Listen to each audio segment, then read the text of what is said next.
Content creator ও YouTuber তৌহিদ আফ্রিদিকে গ্রেপ্তার করা হয়েছে। বরিশাল নগরীর বাংলা বাজার সংলগ্ন নিউ হাউস রোড এলাকার সৈয়দ মঞ্জিল থেকে তাকে গ্রেপ্তার করা হয়। আগের দিন অর্থাৎ গতকাল তাকে গ্রেপ্তার করা হয় এবং রাতেই তাকে ঢাকায় নিয়ে আসা হয়। ঢাকা সিআইডির একটি টিম বরিশাল কোতোয়ালি থানা পুলিশের সহযোগিতায় তাকে গ্রেপ্তার করে। যাত্রাবাড়ী থানার একটি হত্যা মামলায় তাকে গ্রেপ্তার করা হয়েছে। এই একই মামলায় তার বাবা নাসির উদ্দিন সাথীও কারাগারে আছেন। তৌহিদ আফ্রিদি বেশ কিছুদিন ধরেই তার স্ত্রীকে নিয়ে বরিশালের ওই বাড়িতে আত্মগোপনে ছিলেন।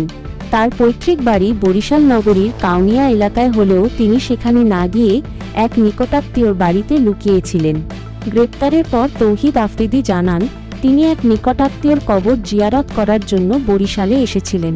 তার স্ত্রী 6 মাসের অন্তঃসত্ত্বা হওয়ায় তারা সেখানে অবস্থান করছিলেন। আইন শৃঙ্খলা বাহিনী জানায়, বাবার গ্রেপ্তারের পর নিজেকে বাঁচানোর জন্য তৌহিদ আফ্রিদি আত্মগোপনে ছিলেন। তাকে আজ দুপুরে আদালতে তোলা হবে এবং আদালতের নির্দেশনা অনুযায়ী পরবর্তী ব্যবস্থা নেওয়া হবে।